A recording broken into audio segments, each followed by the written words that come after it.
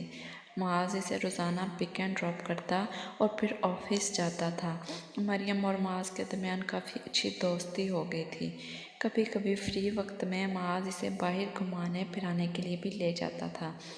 وہ ابھی بھی ملازمین کے کوارٹر میں رہ رہی تھی، کبھی کبھار کسی کام کے تحت گھر کے اندر میں آ جاتی، البتہ وہ ابھی بھی حامد کے نکاح میں تھی۔ وقت گزرتا گیا اور 5 سال بعد مریم نے MBBS کی ڈگری حاصل کر لی۔ اس کی سب سے زیادہ خوشی معاذ کو تھی۔ مریم اور معاذ باہر آئس کریم کھانے آئے ہوئے تھے۔ مجھے تمہیں گڈ نیوز دینی ہے، معاذ نے کہا۔ کیا ہوا؟ کوئی لڑکی پسند کر لی ہے تم نے؟ دکھاؤ ذرا، مریم نے پوچھا۔ وہ کافی اچھے دوست بن گئے تھے، اس لیے آپ جناب کے تکلف سے باہر نکل آئے تھے۔ ارے نہیں، تم ابھی بھی آرمی کو as a captain doctor join کر سکتی ہو، معاذ نے بتایا۔ سچی؟ وہ کیسے؟ جلدی بتاؤ نا، مریم نے بے صبری کا مظاہرہ کیا۔ آرمی میں سمپل MBBS کے بعد GDMO مطلب general duty medical officer captain یا میجر ڈاکٹر کے طور پر جوائن کر سکتی ہو۔ مزے کی بات یہ ہے کہ اس میں میرٹ بھی اپلائی کر سکتے ہیں، معاذ نے بتایا۔ مریم کی خوشی کی کوئی انتہا نہیں تھی، وہ خوشی سے پھولے نہ سما رہی تھی۔ معاذ نے مریم کے لیے اپلائی کیا اور تمام ٹیسٹ اور میڈیکل کلیئر ہونے کے بعد مریم نے کیپٹن ڈاکٹر کے بعد آرمی کو جوائن کیا۔ اب اسے PMA میں 22 ہفتوں کے لیے ٹریننگ کے لیے جانا تھا۔ جانے سے پہلے وہ اپنے نام کے ساتھ حامد کا نام ہمیشہ ہمیشہ کے لیے مٹانا چاہتی تھی۔ اس نے حامد کو خلا کا نوٹس بھیج دیا۔ حامد نے بھی اسے طلاق دے دی، وہ پہلے ہی دوسری شادی کر چکا تھا۔ ٹریننگ کے بعد وہ کیپٹن ڈاکٹر بن گئی تھی۔ معاذ، میں تمہاری زندگی پر احسان مند رہوں گی۔ اگر تم نے مجھے اس دن ملے ہوتے تو شاید کیا ہوتا، میں آج جو بھی ہوں تمہاری وجہ سے ہی ہوں۔ مریم نے عاجزی سے کہا، میں نے کچھ نہیں کہا، سب تمہاری اپنی محنت ہے، تم نے اسکالرشپ پر تعلیم مکمل کی ہے، میرا 1 روپیہ بھی خرچ نہیں ہوا۔ ہاں البتہ پیٹرول کے پیسے دینا چاہو تو وہ الگ بات ہے، دے سکتی ہو، ویسے بھی پیٹرول بہت مہنگا ہے۔ معاذ نے مسکراتے ہوئے کہا۔ مریم بھی قہقہہ لگا کر ہنسی۔ تم شادی کیوں نہیں کرتے معاذ؟ معاذ سے مریم نے پوچھا۔ بس مجھے کوئی اچھی ہی نہیں لگتی، معاذ نے سادہ سا جواب دیا۔ معاذ کو مریم سے محبت ہو گئی تھی، اس وجہ سے وہ کسی اور سے شادی نہیں کرنا چاہتا تھا، لیکن وہ مریم سے کہہ بھی نہیں سکتا تھا کہ مریم کہیں یہ نہ سمجھ لے کہ شاید وہ اسے اپنے گھر لایا ہی اس وجہ سے ہے۔ کیا میں بھی نہیں؟ مریم نے پوچھا۔ اس کے پوچھنے پر معاذ کا منہ کھلے کا کھلا رہ گیا۔ نہیں، تم تو بہت اچھی لگتی ہو، معاذ نے مسکراتے ہوئے جواب دیا۔ تو پھر مجھ سے کرو گے شادی؟ مریم نے پوچھا۔